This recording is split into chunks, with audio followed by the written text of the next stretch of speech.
Block Party DFS show with Jmtowin. From 1 week season, we are walking through the week 14 DFS slate. We only have a handful of full main slates left remaining this year, so we are going to make the most of it. We'll do a slate overview from a GPP perspective. We'll walk through JM's favorite plays at each position, and then as always, we will wrap up with a lineup build on DraftKings utilizing some of JM's favorite building blocks on the week. I'm Pete. This is the Block Party. Let's do it. Peter's one of the greatest depositors I've ever seen. Trust the process. Let's go. I got auto match with Levitan. Bullshit. I just go the other way. In that 66, I win all the money. All the money. If I had 150 lineups, I'd win too. AP, 35 bullets to your head like KD. Bust it, bitch, go bust it. And I had 10 pints with me in Russia. Hey, everyone. All right, JM, it's always hard for me to remember what happened last week, although I'm thinking when I reviewed lineups on Monday, I remember there were a lot of different ways to win at quarterback. Like I didn't see as much Russ Wilson as I thought I would have seen, didn't see as much Jaden Daniels as I thought I would have seen, even though those guys were two of the highest scorers. But how did your week 13 turn out? Yeah, my week 13 was basically break even. It was one of those where, it always feels better to finish at profit, even if it's not real profit, right? So I had like $5K in play and I was up $50, and then Baker knelt the ball to finish that game and I lost like $150, so finished slightly down instead of slightly up. But yeah, the my quarterbacks on like my rosters that finished in the money were CJ Stroud, Baker Mayfield. I had an Anthony Richardson roster that finished in the money where he did well, but yeah, it wasn't really quarterback where you were winning the week, where people weren't on Russ for the most part. And then, there was just enough other things that you could get right that was kind of the way to win last week. So yeah, it was a good week. Get some more practice in, you don't lose money, and get ready for the next week. Yeah, man, I will tell you though, I think this Texans team, they are breaking me, man. CJ Stroud is breaking me. No team gives me more tilt than watching CJ Stroud take these sacks, the dumb penalties, not being able to get Nico the ball. He overthrows Tank Dell or underthrows him on that bomb. They're causing me to lose my mind, Jam. Yeah, that was the spot. Right? Where we kind of pick these spots sometimes where we say, if they don't, we had that with the Cowboys against Atlanta. It's like, if they don't hit in this spot, of course, Dak ended up getting hurt in that game, so they kind of threw the Cowboys out of the window anyway. But it's like, if they don't hit in this game, it's time to move on before the field does. If the Texans can't hit against the Jags, when do they hit? But yeah, it's, as Edelman would say, it's nut cutting time right now. The season's getting down to the final stretch, and we're going to really see who these teams are. This is where the Eagles kind of disappeared last year. We'll see some of that this year. Yeah. This is where, the Packers caught fire last year. So it's a fun stretch of the season where people kind of get checked out in DFS, and they kind of have a sense, they think they know who all these teams are, but there are still things to learn about some of these teams. Eagles and Packers being good examples from last year of things can still change from this point forward. So the sharper we stay, the more we stay in our normal process, normal level of focus, the greater our edge is, because week 6 or 7, we're staying sharp. Everybody else is staying sharp too at this point. A lot of people are not. So yeah, I really like this time of year, and I like this slate as well. It's a fun slate this week. Yeah, it's funny you say that as far as like kind of teams essentially kind of hanging it up for the year. And I feel like a good place to start as we overview the slate is I'm curious on your thoughts on the Niners, right? And I know there's definitely some popular plays that we're going to get into, but more just macro on they lose a lot of players. They seem like they've been quick to put these guys on IR. This is not their year, clearly. Do you still think we're going to see the type of games from the Niners where a ceiling can be there for fantasy, where Brock Purdy now healthy can drop 30? Or is this a team that could do a slow fade into the offseason? Yeah, no, I mean, this is probably not the best spot for Brock Purdy to drop 30. Obviously, against his Bears pass defense, it's really good, bad run defense. But this is the, my Keegan, who used to do the DFS lab with me last year, he and I were watching the games on Thanksgiving. We were watching that Giants-Cowboys game. We were just talking about how hard it would be to get up for every game when you're a 2-9 team or 4-7 team, and like what a physical grind, a mental grind, emotional grind the NFL season is. When we started talking about the 49ers and like going to 4 NFC championship games in the last 5 years, 2 Super Bowls in the last 5 years, and not winning a championship in any of those, and to just pick yourself up off the mat and start from ground zero every single offseason, it would wear on you so much. At the same time, like this is a team that they're 5-7, they're in this division where things are really tight. So every normie I talk to, every non-DFS player I talk to, just like casual NFL fan, they're like, yeah, but if the Niners make the playoffs, they could get hot at the right time, right? I still think that they have the talent, the coaching, the players to do that. I don't think that's the likeliest outcome, but I do think that this is still a good team that we shouldn't just completely overlook at this point. Yeah, and we're going to get to some of the individual pieces as we go position by position. But as we kind of look here at the lay of the land, definitely some interesting games, some tighter spreads, some games that could potentially have a back and forth. And then you also have some big team totals. Obviously, the Eagles, major favorites over the Panthers. You got the Dolphins here who are looking pretty good versus the Jets. Obviously, the Bills and the Rams look like a potential shootout game. What kind of jumped out to you from an overall slate perspective? Yeah, overall slate perspective, to me, it's less about the games and more about really two players in particular, those two players being Saquon and Isaac Gurendo, where Saquon against the Panthers, now he's 9K this week. So we do enter this space where it's like, oh, what does he get you point per dollar, right? He's got 5 games already of 36 plus points. So obviously he's capable of that 4X game. But on a week like this, where it doesn't necessarily matter if Saquon gets you the 4X salary multiplier. What matters is, does he put up the top score on the slate? And he very clearly could do that. Now, the Eagles defense has been playing tremendously well lately, but the Panthers have looked like a good team the last 3-4 weeks. And so could the Panthers keep this competitive enough that Saquon's playing deep into the game? Saquon's 606 yards away from breaking Eric Dickerson's record for most rushing yards in the season too, right? So we know from things that Nick Sirianni has said throughout this season that he cares about stuff like that for his players. And so this is the type of spot where Saquon could easily rush for 150, 180, 200 against this Panthers run defense. And then you have Gurendo at only 5,400, who, they don't really trust him in pass protection, but what are they going to do? Like put Patrick Taylor there? What they're probably going to do is shift their protection scheme to account for the weakness of Gurendo, and then he just ends up running more routes. They're going to shift their play calling to run the ball a little bit more against the Bears. And so we have kind of these two spots, and then we have several other running backs who are also pretty sharp plays, whether it's Tony Pollard or Bucky Irving, or there's like a whole slew of running backs that are kind of obvious. And so it's like running back's probably not the spot where we're winning the slate. And then you got tight end where you have Brock Bowers in a great spot. You have Trey McBride in a spot where he just put up 28 with no touchdowns. You have George Kittle, who, maybe he stays in the block a little bit more, but if not, this is a good spot for him. And then you have David Njoku, Jonnu Smith, right? You're probably not winning the position at tight end by going off the board, because with that many options in good spots, somebody's probably going to hit, right? So you're going off the board, taking something that's less likely to hit, and then trying to beat the rosters that got the right guy who hits. And so I see this as a week where running back and tight end kind of directs what we do on this slate in order to try to win, where you probably don't want to try too hard to get different at those positions.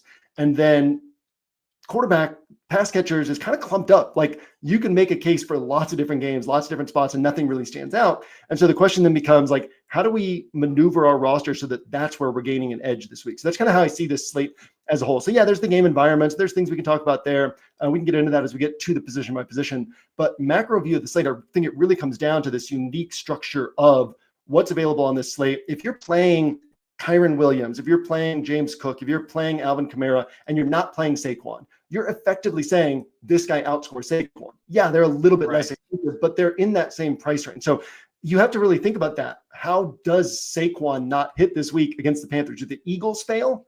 Or does Jalen Hurts rush in a bunch of touchdowns and that takes away the points from Saquon Barkley, right? And so I think that those are the critical decision points on this week, and not saying you have to go out there and build with Saquon. It's saying, like, you have to account for what Saquon means on this slate. So, like, if I'm playing Justin Jefferson on this slate, I probably want to play him with Saquon. If I'm playing Kamara, Achane, I probably want to play him with Saquon. Or if I'm not playing Saquon, I probably want to play Hurts. If I'm playing Hurts, the story I'm probably telling is not the Eagles finally throw it 33 times against the Panthers. The story I'm probably telling is Hurts rushes in 2 or 3 touchdowns, right? So Hurts naked plus one of these other guys. And so I think that those are the critical decision points on this slate.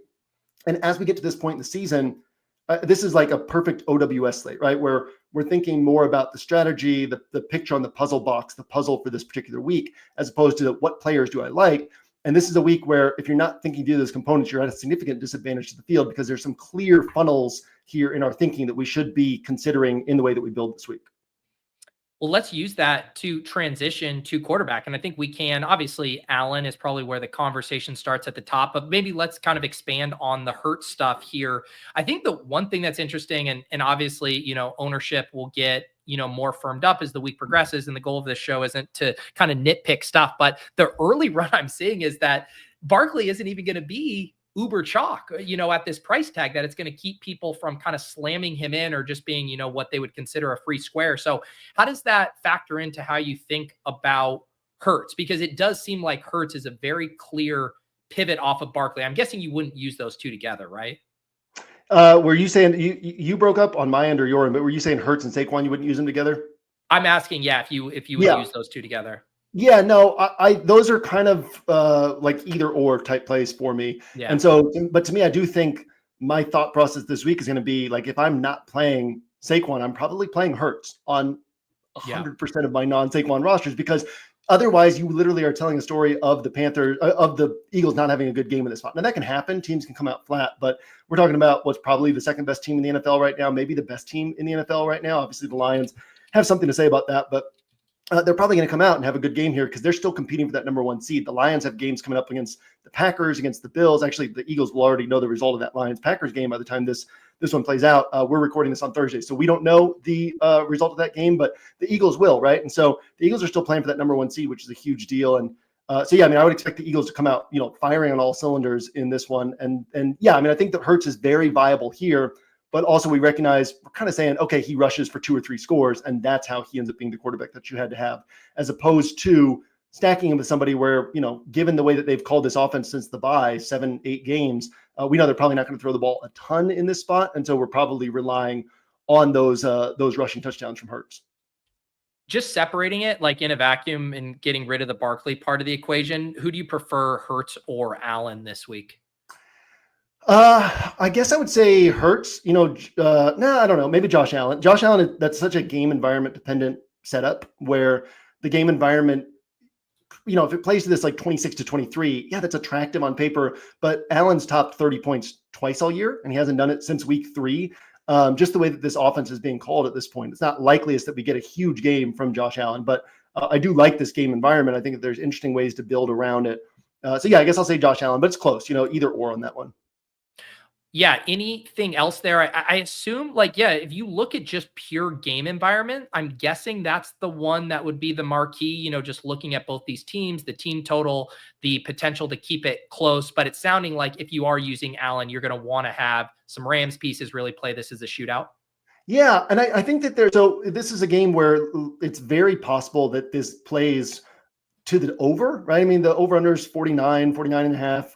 If it plays to the over, that's great, but it's very possible it plays to the over and doesn't produce anything that you wanted at cost, right? You got Puka and Kupp going against this good Bills pass defense where maybe they both put up 20, 22, 24, but you don't really need either of those scores at their price tags.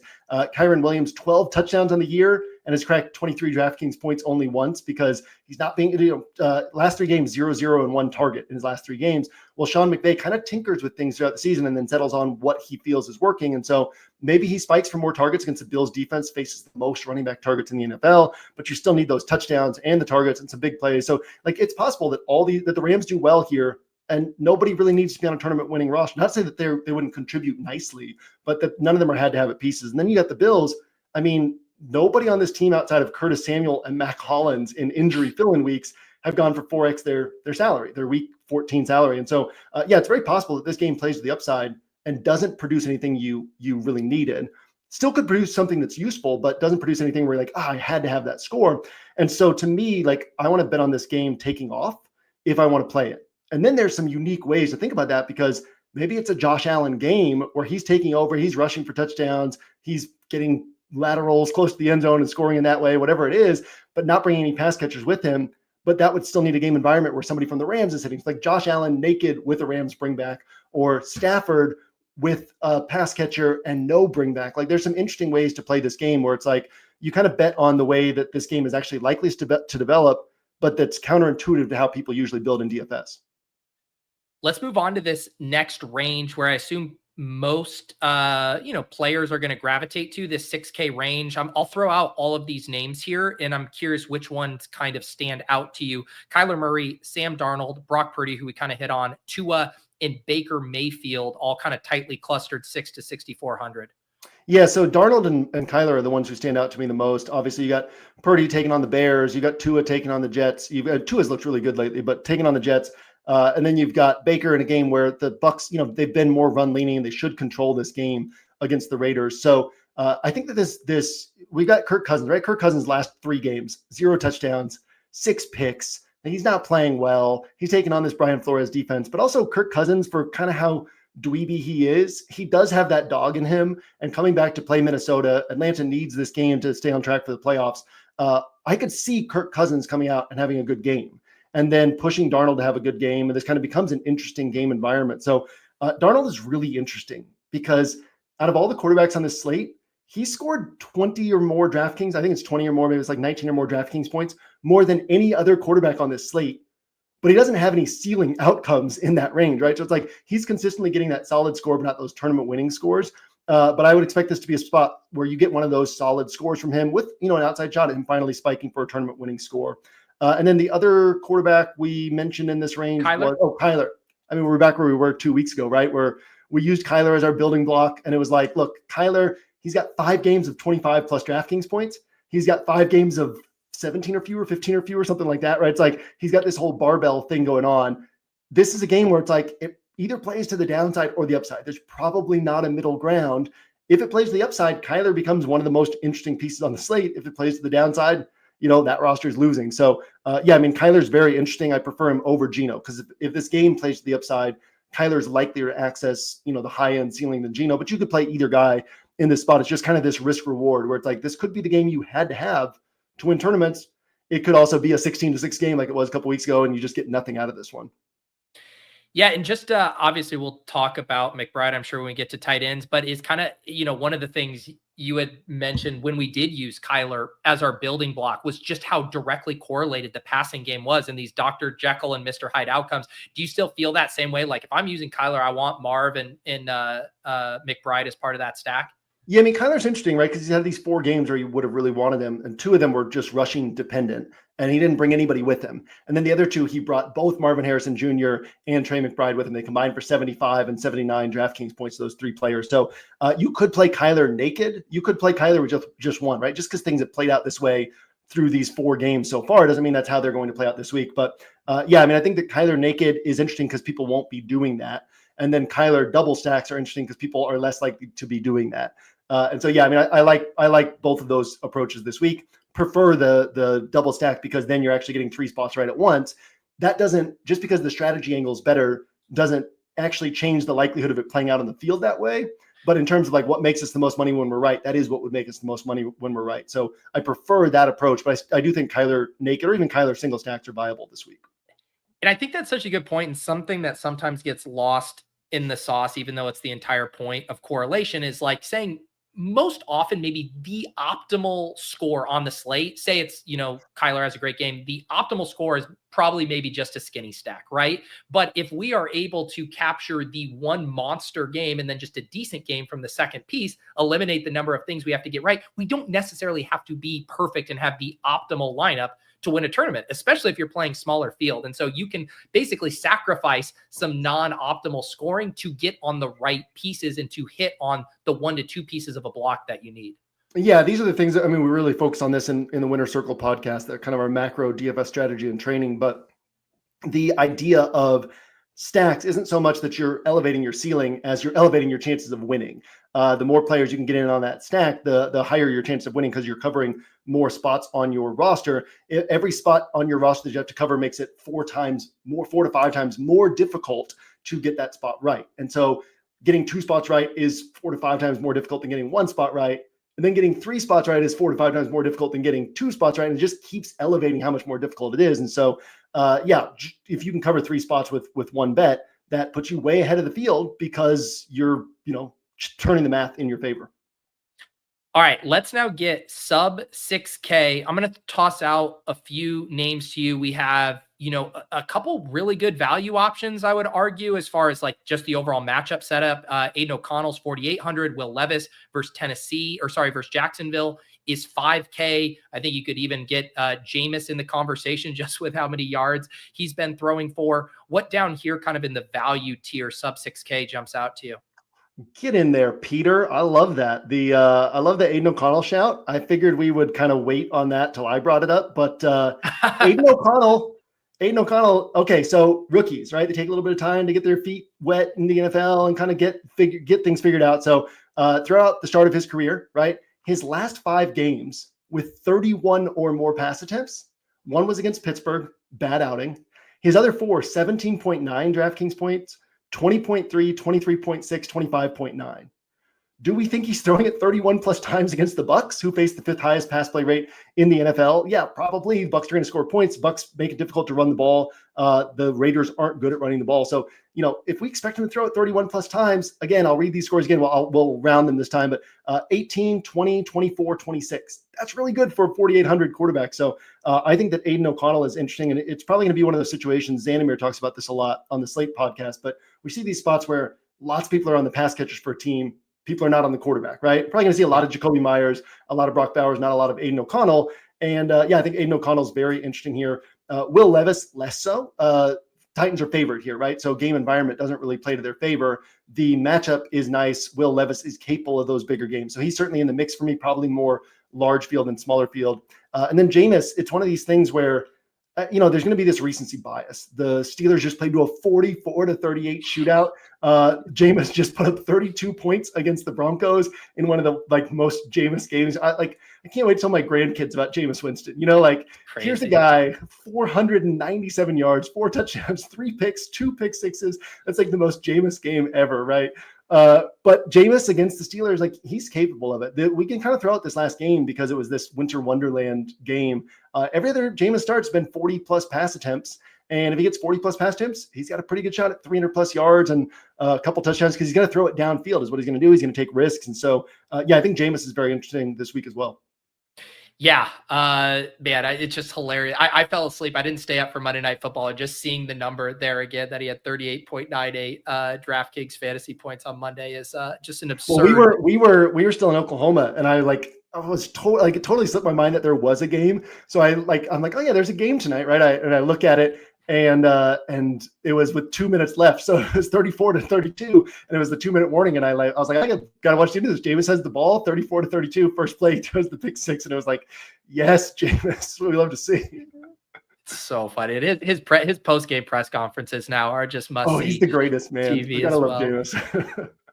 Real quick before we move on, some of those other maybe higher 5K quarterbacks that we haven't touched on, I'll just toss out a few names. And if any of them are interesting to you, I would include, Caleb Williams, Geno Smith, Russ Wilson, Stafford, anything there?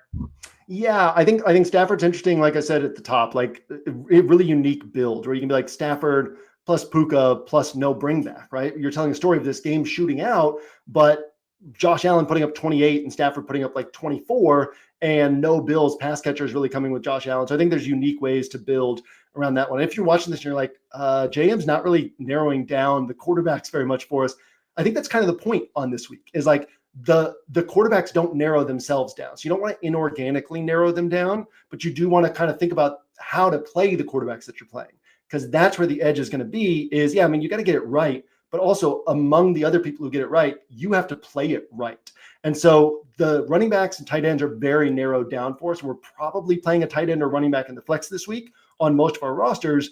And so then you have to say, okay, this quarterback and these 3 wide receiver spots where things don't really narrow themselves down for us, what are the places we can think about? And then how do we play those places? And that's really where we'll find our edge. Obviously, you got to guess right on the quarterback. And Aiden O'Connell is one of my favored ones. Kyler's another one of my more favored ones. Let's see. There's somebody else in this. Darnold is another one of my more favored ones. I think Caleb Williams, when we talk about who could put up 26 to 30, right? Caleb Williams is kind of in that bucket on this slate. And so, and Jameis, right? I don't love the idea of Jameis because it's such a barbell. So is Kyler, but it's such a barbell situation, but he could put up 28 to 30. So we want to think about the guys who can kind of separate at the position. And those are the guys who seem like, at cost, capable of separating at the position. So, not really much to dig into with guys like Caleb, even guys like Kirk Cousins. It's more just like, okay, what would be the story you're telling? And then how do you put that roster together? And that's where the edge will be.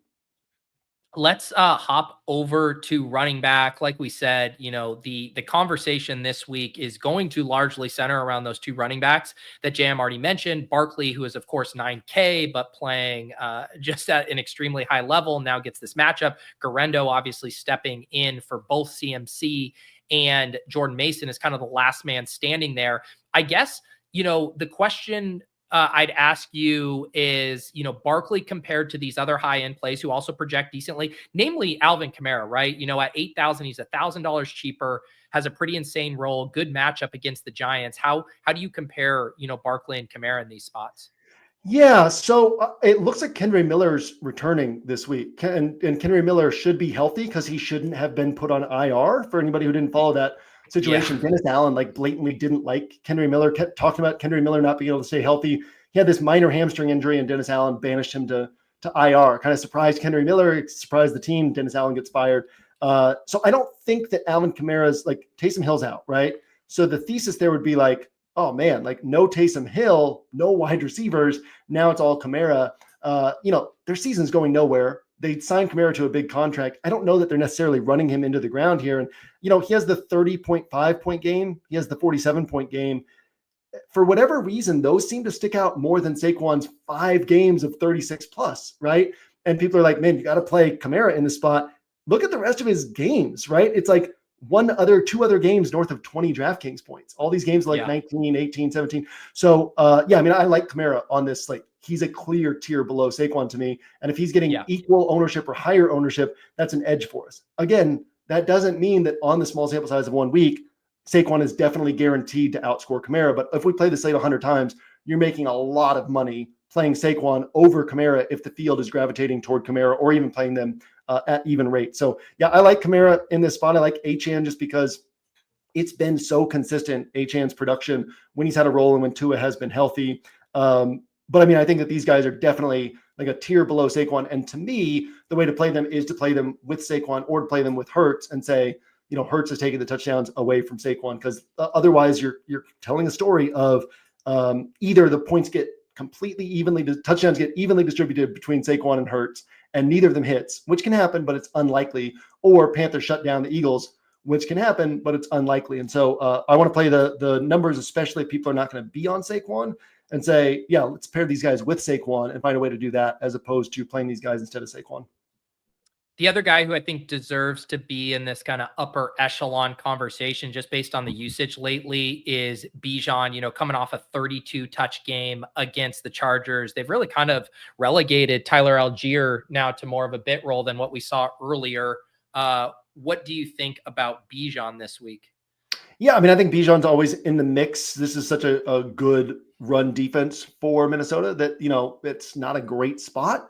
The last time he faced a really good run defense was this Denver team where he put up 10.3, but certainly capable of putting up a big game, right? We should take into context that he's played Dallas and New Orleans in 2 of these last 4 games. And then obviously the big game against the Chargers, a team that also kind of lets teams run the ball between the 20s. And then he picked up these 6 catches, 33 yards. And I think Bijan's in the mix. I don't know that he stands out above these other guys we're talking about. So Bijan, Kamara, Achane, all kind of in the same tier for me this week. There's definitely some guys I want to hit in the 6Ks and lower 7s, but because he's such a big focal point of the slate, I do want to dive into our cover boy, Isaac Gurendo here. On the one hand, he's kind of an unknown commodity to maybe most players, unless you were kind of in the DraftKings streets and knew that he was one of the most athletic running backs to enter the league in a long time. On the other hand, it's San Francisco lead back, normally kind of a plug and play. So what are your thoughts kind of on Gurendo as both a super trendy play and just also this matchup and how it sets up for him? Yeah, the matchup's great, right? Chicago is 30th in DVOA against the run, 10th in DVOA against the pass. We know the teams tend to bias their attacks against Chicago toward the ground. We already talked about Gurendo. He's got 5 pass blocking snaps all year. They don't really trust him in pass blocking. But what are you going to do? What are you going to take him off the field? Or are you going to say, okay, well, let's just adjust our pass blocking scheme to account for that. Let's run the ball a little bit more to account for that. Let's put Gurendo out on some routes to account for that. So I think he's just a super sharp play at 5,400. And it's one of those where, can he miss? Yeah, any player can miss, but there's probably a spot where I'm not going to overthink it. And I would be perfectly comfortable playing him on 80% of builds in MME. And the only reason I don't say 100% is because I try to avoid playing anybody on 100%, right? Because I want to have those outs if a guy misses. It's crazy to me that AJ Brown, this is going somewhere, but it's crazy to me that AJ Brown is 225, 230 pounds, and he's 6'1". And sometimes I'm like, dude, that's my height. And he's 50 to 55 pounds heavier than me with like Weight docs. 65 pounds more muscle, right? But then you look at Gurendo, he's 45 pounds heavier than me and runs a 4.33 40. I mean, this dude is a beast. And in this one cut and go system that the 49ers have, you can plug in a guy like this and he can have a big game. He's got 42 touches on the year, or 42 attempts on the year, plus a handful of catches. And he's averaging basically like 1 point per touch on the season in terms of fantasy scoring. And so do we expect him to get 20 plus touches here? Yes. Over time, would that equal 20 plus fantasy points? Probably yes. And so, yeah, I just think he's a super sharp play. And it's a spot where you compare him to what else is available down here. Like, do multiple players down here outscore him? It can happen, but like, you're probably thinking yourself out of money if you try too hard to get different at this particular position. When I say stuff like this, I always want to like recognize in my own mind that I'm not the only data point that listeners, that viewers are having, right? So ideally you're listening to some other people, you're reading some other people's content, and maybe some other people have different perspectives than me. You can balance that with what they're saying, what you're seeing on your end. But in terms of how I'm attacking this slate, I don't see, especially with how uncertain the quarterback and pass catcher setups are this week, and how clear these running back setups are, I don't see this as the spot where I'm going to try to win the slate, getting different at this spot. I see it as a spot where, like the Patriots dynasty, you don't make mistakes at this spot. You wait for the opponents to make mistakes and gain an edge on them there. Yeah. Yeah. And also there's not a ton of value sub 6K. I mean, there's a couple guys that we can mention. Let's kind of pivot back up to some other guys who look like decent values to me. I'll toss out Najee Harris at 6,000. I'll toss out Bucky Irving, who's on quite a heater right now at 6,600. Although I should mention, didn't practice on Wednesday or Thursday with Bucky. Not sure if that's just kind of maintenance now that he's getting such a big workload or an issue. Tony Pollard, you mentioned as well, in a good spot. Which of those guys jump out to you? Yeah, I mean, let's hit on. I'll skip over Najee because I just don't see like the ceiling, the tournament winning ceiling. And so he can hit 20, 22, but I don't think he's going to put up a score that if I don't have it, I'm going to say, God, I couldn't win the slate without Najee. So not a bad guy to play. He's got the production, he's got the role, but not a guy I'm going to be chasing this week. I'll look at the other two though. Bucky Irving. So I went last night and watched that game last week because he only played 43 out of 80 snaps. But, he picked up that hip injury deeper into it. And so those last 15 snaps, he only played 3 of them. So before that, he played 61%, not quite like lead back workload, but he's certainly creeping closer to that. And then obviously, he was seeing the carries when Rachaad White was not. So Bucky Irving, he said after the game that he wasn't concerned about the hip issue. So I'm not too concerned about it. I expect him to play. Obviously, if he doesn't, then you've got Rachaad White and Sean Tucker coming in, and we got a new conversation there. But both of those guys would be viable with Rachaad White, the obvious play, but also the question of like, maybe they just plug Sean Tucker into a 50% role as well. Yeah. So, I mean, I think it becomes an interesting conversation there, but no, I think Bucky Irving, the price has crept up. And if he plays 61% of the snaps and the Bucks play 65 snaps, 67 snaps, 68 snaps, like a normal game, and they kind of distribute their touches normally, we would expect like around 15 carries and 4 or 5 targets.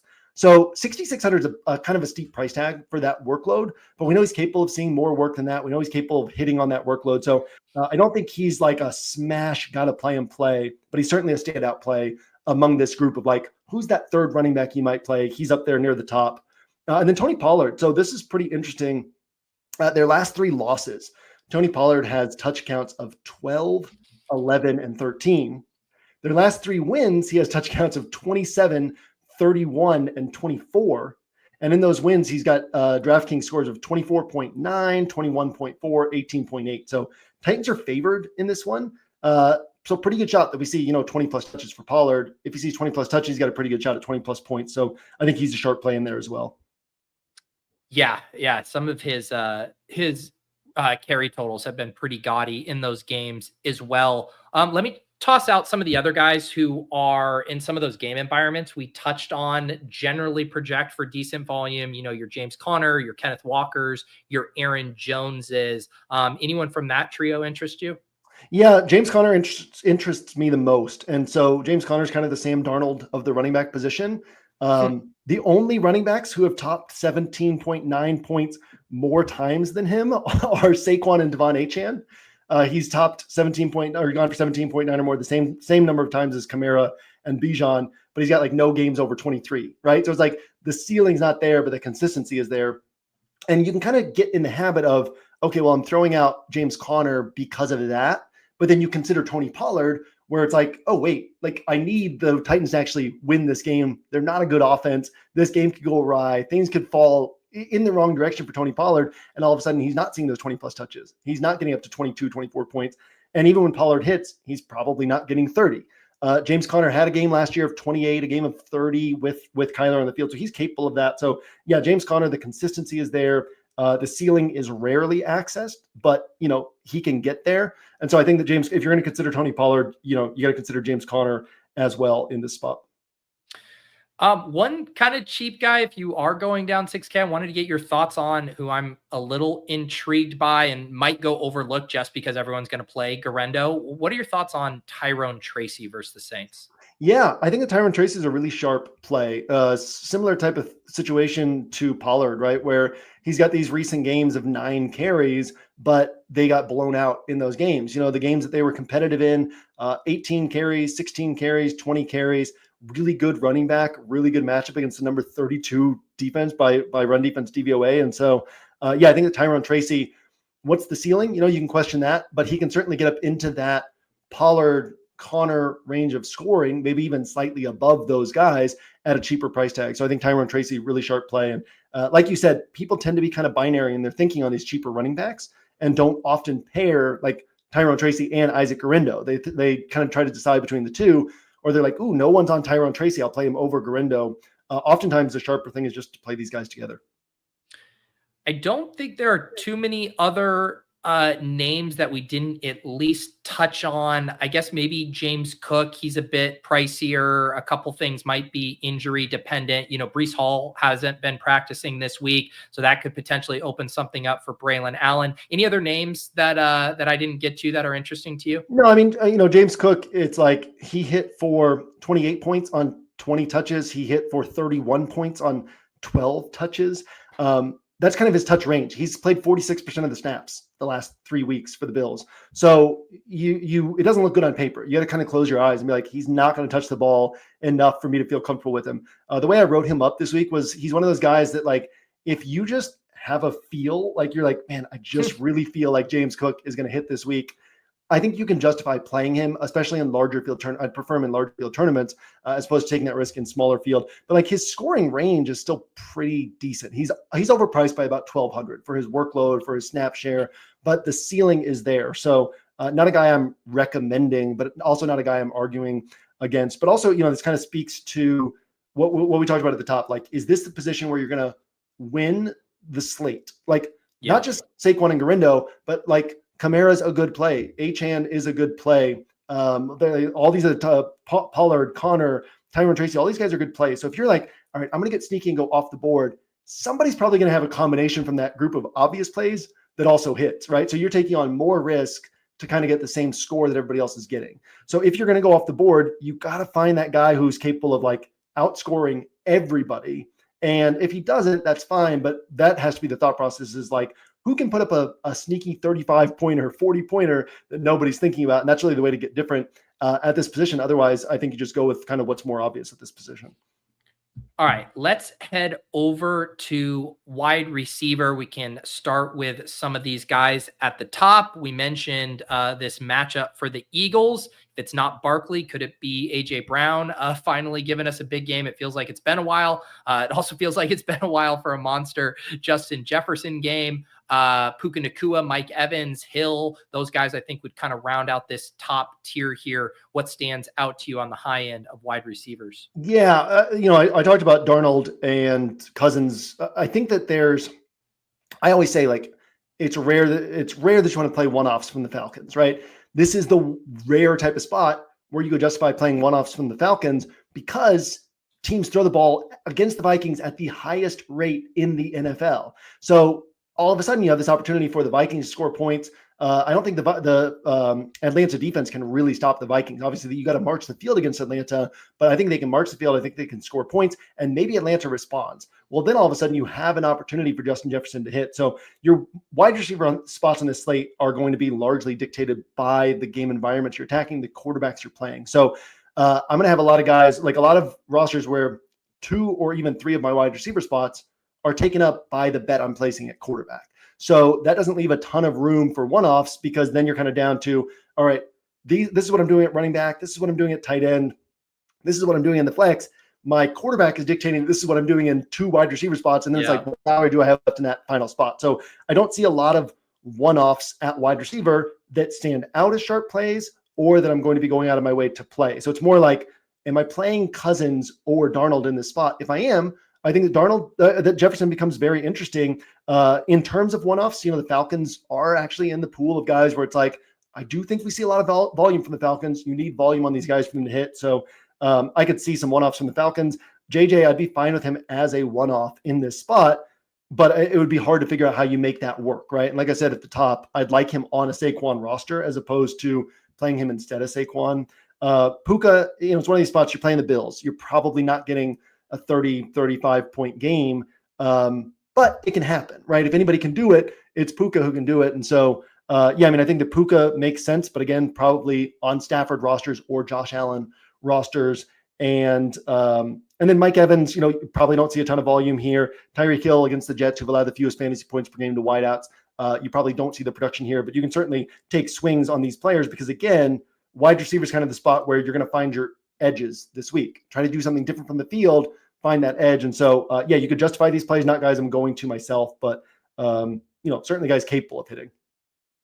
As we go a little bit lower down here, some names that I think are going to project decently: Malik Neighbors, George Pickens, who's been on fire with Russ. You got your Jets guys here who seem to have good roles, but that offense can just never fully get going. You mentioned Drake London, and then, JSN, who's really been emerging for the Seahawks. Who in this next tier stands out to you?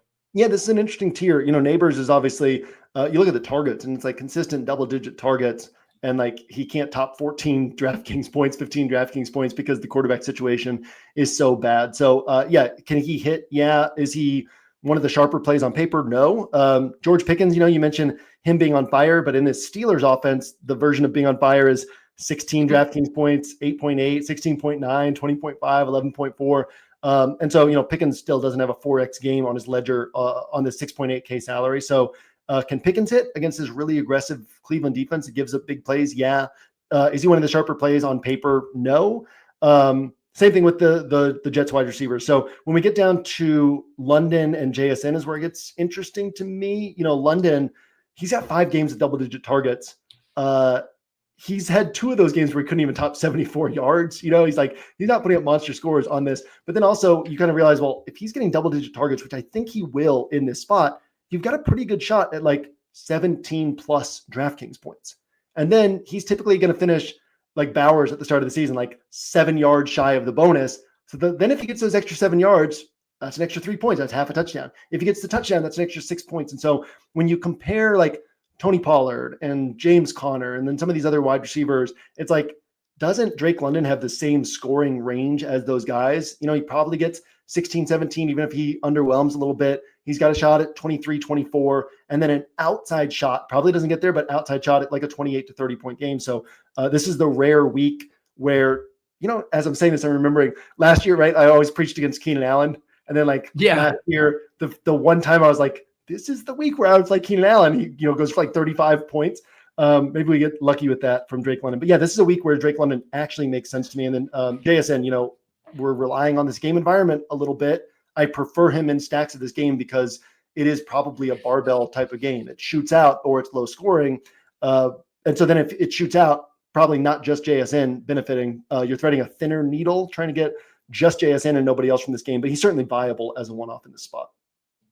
All right, before we talk some value wide receivers, check out the segue I'm about to do. We're going to talk about some value at 1 week season. We actually now have a 70% off promo code here as we enter the final home stretch of this 2024 DFS season. So it's promo code PETE70, PETE 70 will get you 70% off your rest of season DFS packages, Inner Circle, all of that good stuff, including all of the podcasts, JM's thoughts on the games in the edge breakdowns, as well as his overnight thoughts in the scroll before lock. Anything I'm forgetting there, JM, with this discount?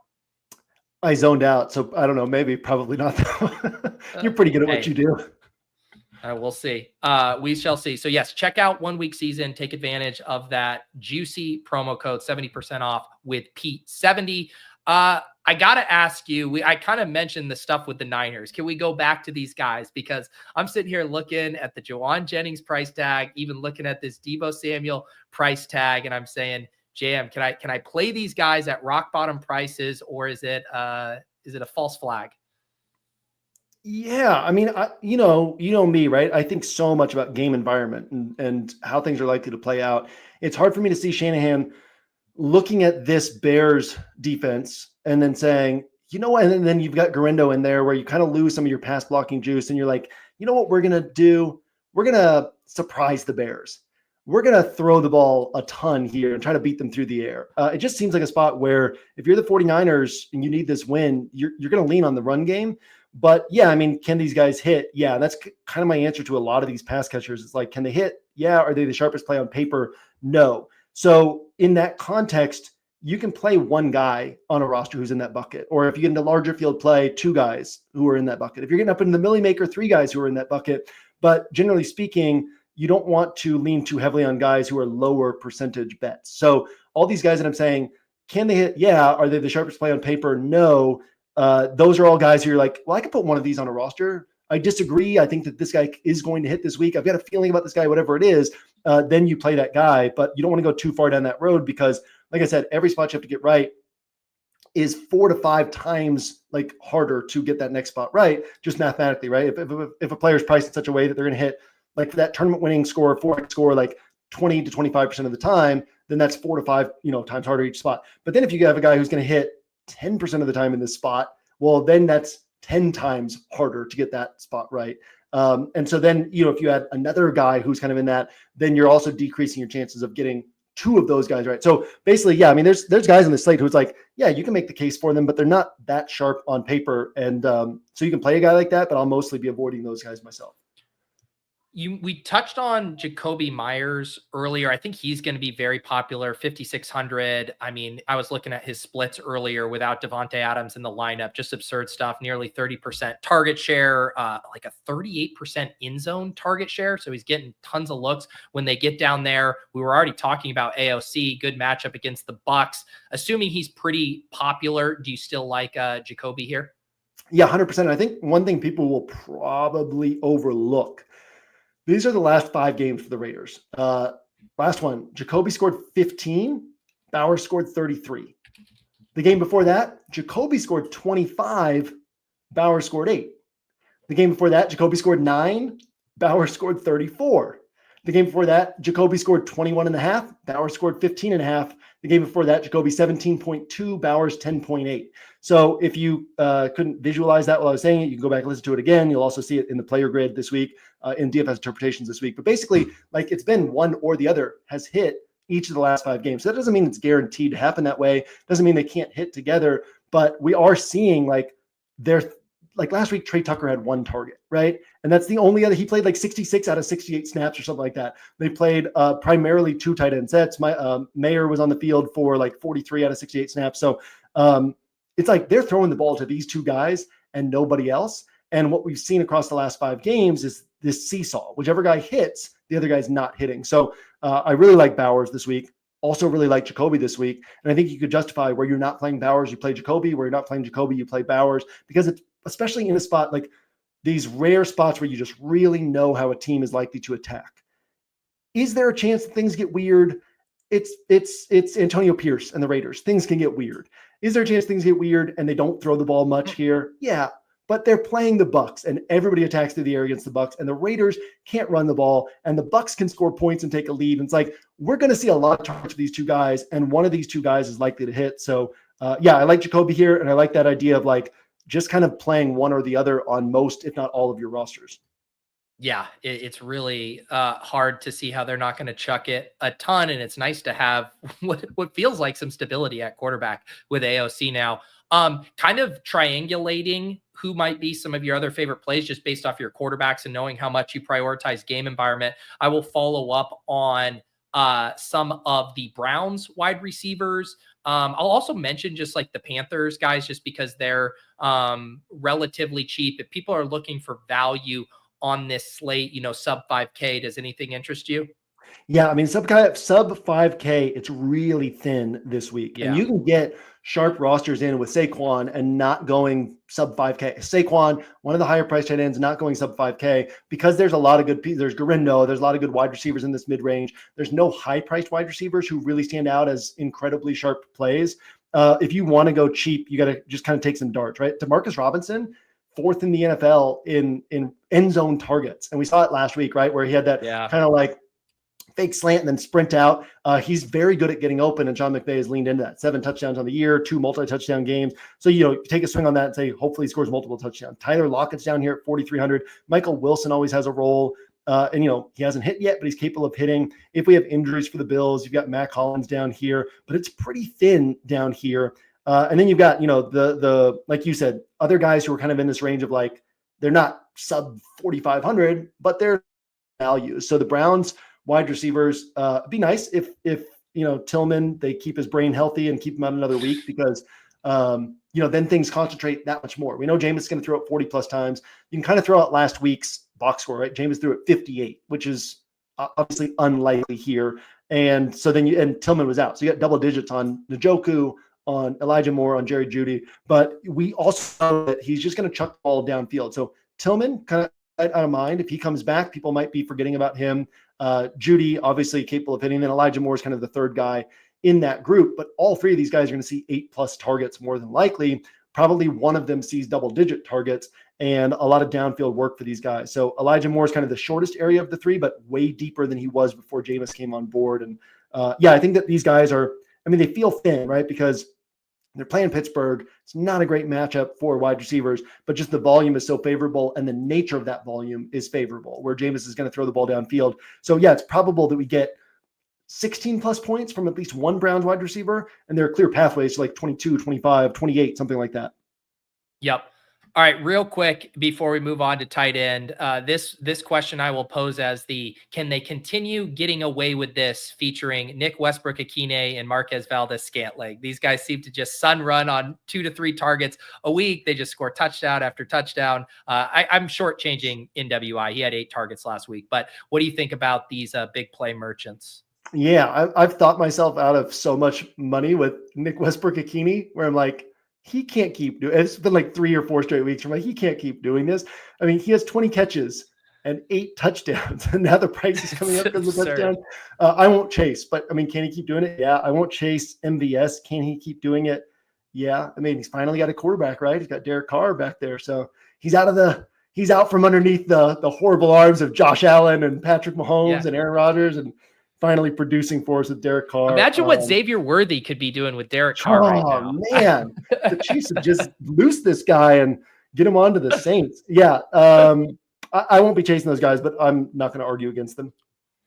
Want to mention here before we go to tight end, I do have a different schedule this week because I am traveling to Dallas for the Dog Bowl. So Often on the Clock isn't going to be at its usual time. It's actually going to be later tonight. It's going to be an 8 p.m. ish show live from Dallas. So myself, Nez, and John, we're gonna have some guests who are finalists at the Dog Bowl. Gonna be a fun show, kind of talking strategy, building pick'ems, interviewing some of the finalists. And then I'm gonna be doing a show on the Underdog channel with Josh Norris on Saturday. And then we also are gonna have a special one-off show on Sunday, right before lock, kind of reviewing the Dog Bowl lineups, handicapping the contest a bit. And I'll still have my usual cram, 10:30 a.m. on Sunday to get you guys ready for the DFS slate. If you're YouTube members, the only real difference is no After Dark on Saturday. That's when the drafts are taking place. So I will not be doing that show. And then we'll have the portfolio review on Monday. So business as usual, other than those tweaks. Jam, I will set this up as I always do on a scale of 1 to 10.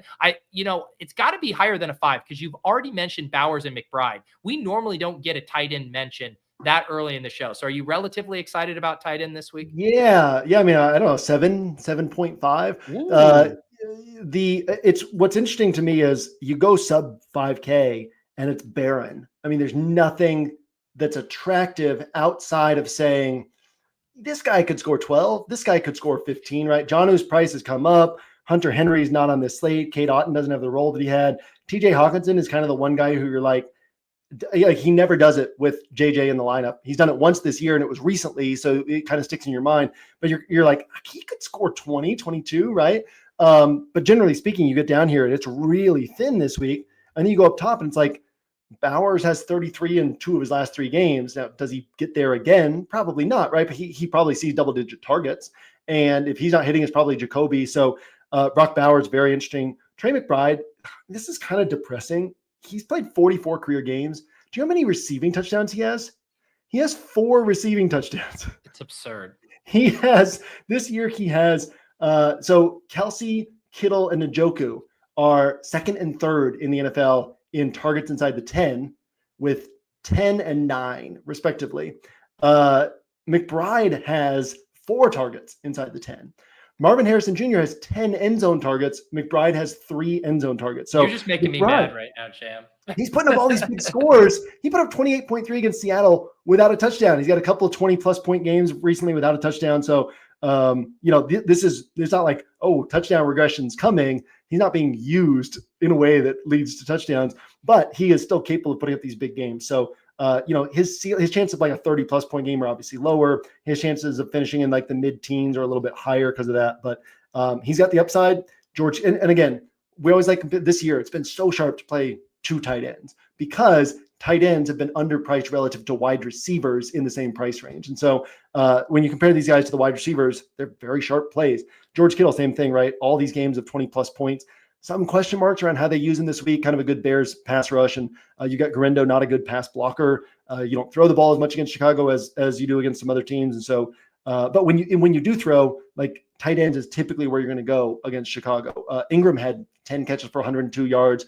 Earlier this year, there was somebody else who had a big game against Chicago. And it's that, Eberflus is gone, but they can't structurally change the defense on the fly like this. That Eberflus style defense filters targets to the tight end position. So Kittle capable of a big game. And then Njoku probably sees 7, 8, 9 targets, but outside shot at seeing a target spike. Again, obviously used a lot in the red zone, in the end zone by Jameis. And so the ceiling is there on Njoku as well. And then you can even throw in Jonnu Smith, who defies logic at this point. It's crazy. Forget about Tyreek Hill. Forget about Jalen Waddle. We're giving him 11 targets a game. Jonnu Smith, not a great matchup, but you can't argue against the results lately, the usage lately. Better spots lately than this one. But I think these 5 guys really define the position, and playing 1 or 2 of these guys, or I should say, you got to recognize that the field is going to have a lot of exposure to these 5 guys. And so if you're playing the tier below and recognizing that it's unlikely you get more than 15 points from the tier below, you're basically placing a bet that none of these top 5 guys score more than 20. Because if somebody from this top 5 scores 25, it really doesn't matter that you save some salary. You're behind the people who had that roster, right? So can we properly predict which of these 5 guys is going to hit? I mean, no, we're not guaranteed to on one roster, but we can predict that the field is going to have exposure to these 5 guys and that there's a good chance one of these 5 guys hits, which means we want to put ourselves in position to be able to access that score. So you can go below this tier, but I think the sharpest thing is just to think about this tier and figure out which guy from this tier you want to take a swing on. Yep. All right. And with that, I believe it is time to build a lineup.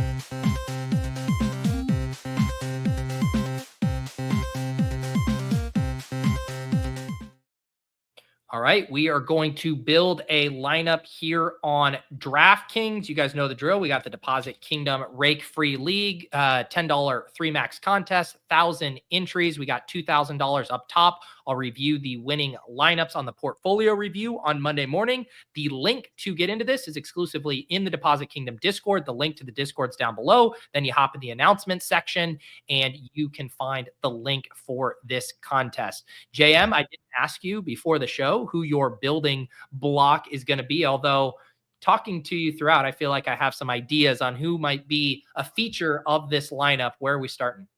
Yeah, so I'm going to call this the base layer block, and it's kind of just saying all the things we talked about how we think about winning this slate. There's kind of 3 positions that I think we can fill in on a lot of our rosters, or at least, again, listen to other content, read other content, get some other perspectives, think about how you're thinking. There you go. Saquon in there at first, Gurendo in there second, and then choosing between Bowers and Jakobi in this 3rd spot and kind of picking which one we want to bet on this particular roster.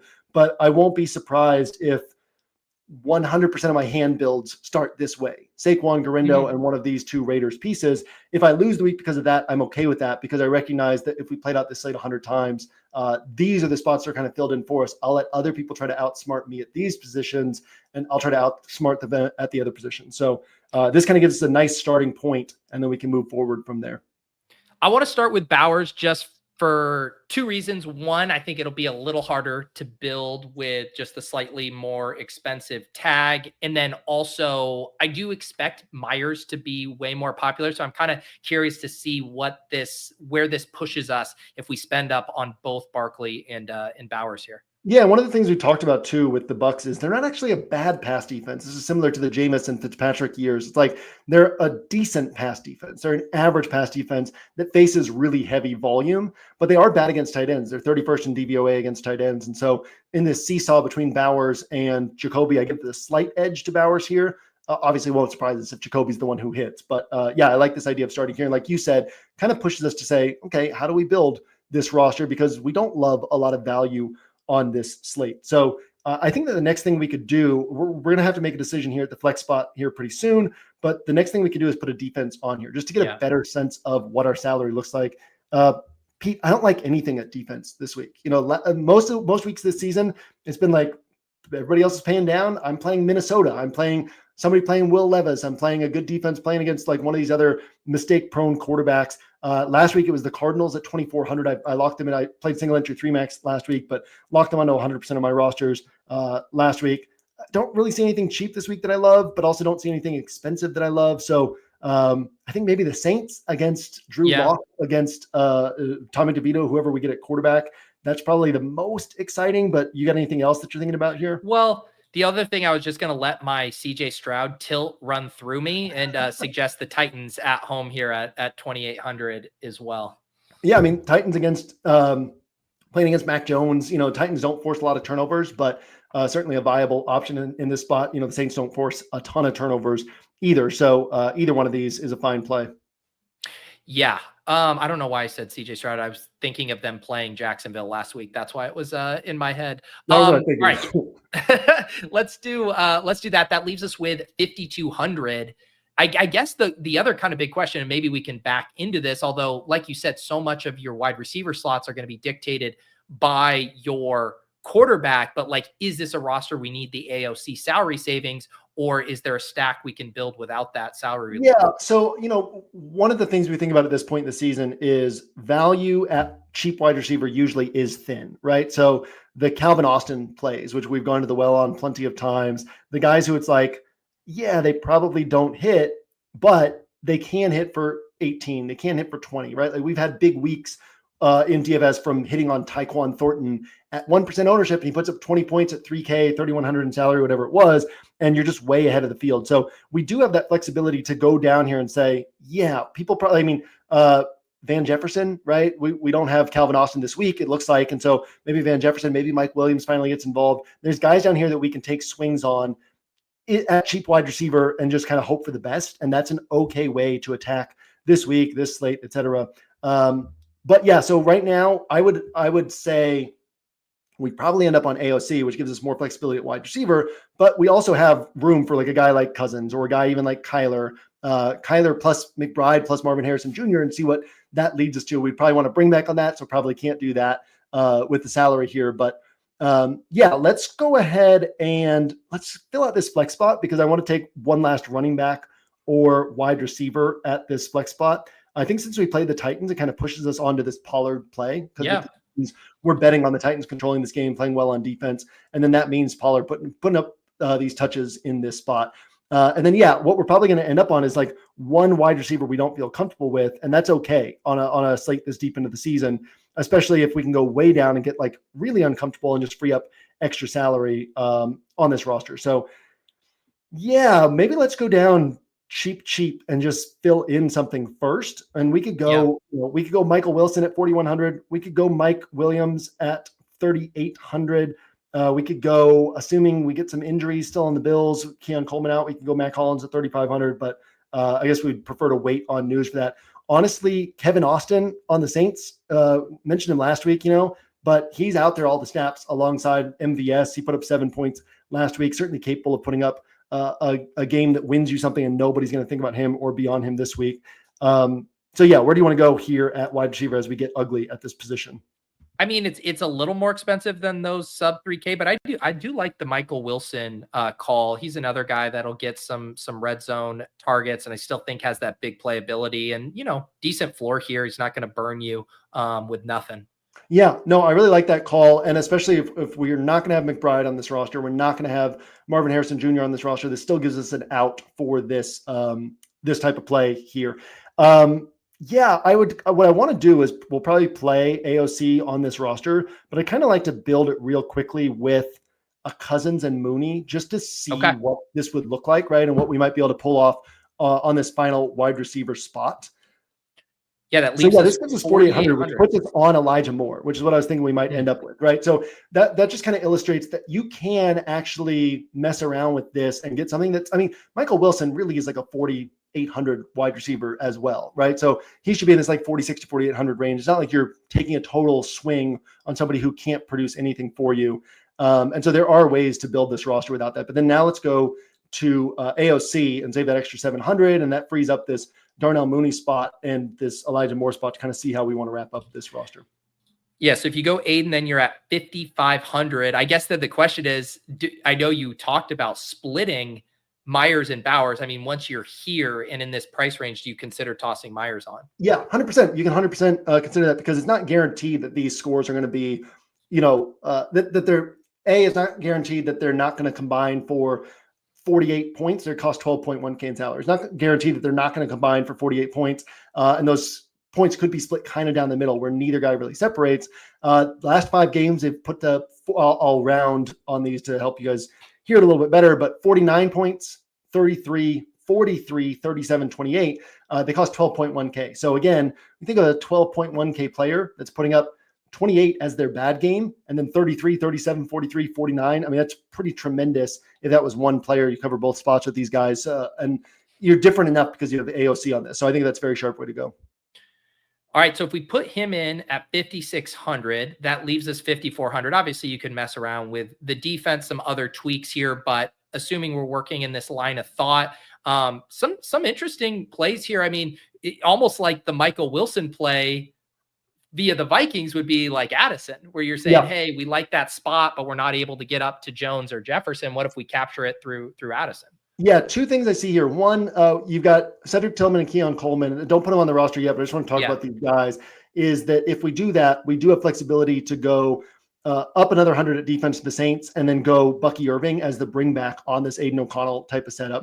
So that's one way we could do things. And then the other way we could do things is, again, recognize that there's going to be some plays at wide receiver where they're not projectable. You're not able to say, this guy definitely gets me these points, but he has enough ceiling to hit for a big game. So on my rosters where I have Barkley, Gurendo, Bowers, what I want to do is take swings on a guy like Jordan Addison. I want to take swings on a guy who probably only gets me 12, 13, 14, 15, but has that 30-point ceiling, and people probably won't be on him in a game environment that I like. And so, Jordan Addison is a guy that I would probably prefer to put on this roster. But then, like I said, there's a way to kind of just move some pieces around too and do some other fun things in this price range. And I think this roster gives a pretty clear picture of how I'm looking to build on this particular week. Yeah. And so that's not to say that that's the only way to build on this week, but I do think if we played out the slate 100 times, this type of build is going to make money over that stretch of time. It might not make the most money over that stretch of time. I think it will, but it's definitely going to make money over that stretch of time where you kind of take this Barkley, Gurendo, one of these Raiders guys, or both these Raiders guys with AOC, and then kind of let that dictate where you're going to get different from there. And, we don't have any bad plays on this roster. Like you said, Michael Wilson, he's typically getting 7, 10, 12, 14 points at 4,100, which is way better than what you're typically getting at that price range at this point in the season. And he's capable of a 20, 22 point game. So really like this build, and really like the structure of this build in terms of how we're attacking this week. Because this week to me is less about predicting what's going to happen in individual games and more about understanding what the slate provides and where the edges are on this particular slate. Yeah, I think it's a cool roster too, because it's going to have some of the most popular plays on the slate, but then it's going to be barbelled with some plays that no one's going to want to touch. You're not going to see one off Addison, one off Wilson. You're not going to see hardly any AOC. So I like that. And it dovetails with what you talked about this whole show of like, let's take the layups where we got them and let's get unique in the spots that are maybe harder to hit for everyone. And we don't make things additionally harder on ourselves by fading some of these really good plays. Yeah, that's a great way to say it. These other spots are harder to hit for everyone. And so why not take the swings on players that people are not on that have a lot of upside? And I think that's a sharp way to build this week. All right, guys, that is going to do it for the block party. Like I said, take advantage of that 70% off. If for some reason you haven't checked out OWS at this point, now's a really good chance to do so with that Pete70 promo code there. Get you squared away for not only the rest of the regular season, but also the playoffs over there. Anything else from you, JM, before we head out? I'm about to go get the Christmas tree with just going to be William and me. Evelyn threw up 6 times over the last, 12 hours or so. So it was quite a night. Last night, changing sheets and getting her in the bath at 2 a.m, all that. She threw up again this afternoon. So she's staying home. Abby's staying home. William and I are going to get the tree. So yeah, Christmas season is upon us. And not that you guys needed that information, but that's the only other thing from me. So yeah, check out the site throughout the week and we'll have have you covered with our strategy content, player pools, all that. You can get some other perspective outside of mine as well. In case you're listening to this and you're like, I don't vibe with the way JM's attacking this slate, you can get some other perspectives as well. No, JM, it's now in your contract to give one titillating, piece of content each week. We had the breast last week at your mother-in-law's. This week we got a puke story. You got to keep it coming every week. Hey, what was the reaction to the breast? Was there any positive feedback? Did we get more views now than that normal? I think someone maybe had a comment there. But you know what my mistake is? I needed to add it to the thumbnail because that's what would have really, instead of the cover boy, I think we have Barkley on the cover boy. It should have been the breast. That would actually help. The cover Madonna. Save that for the future. You can always pull that and put it on a video in the future, and won't be relevant, but people will come in the door. They'll come want to see that. What's sad is it's actually true. Like one time way back when Brian and I on Lulz, we were joking around about, he's like, on YouTube, they don't censor like naked yoga. And so I just in the title for fun, put like hot naked girls doing yoga or whatever. It's our most viewed Lulz video ever. Because that title got people to click, and then it was us two. And then they're like, hey, this was pretty good content here. Yeah. All right. We're getting out of here. If you're watching this on Friday afternoon, I'm going to have that show with the Badge Bros later this evening. If you're looking for some underdog strategy, I'll also have my weekly video up on the Deposit Kingdom channel with some of my favorite sleepers for the Battle Royale contest. Otherwise, good luck. We'll see you guys back on Monday. For JM, I'm Pete. This has been the Block Party. Peace.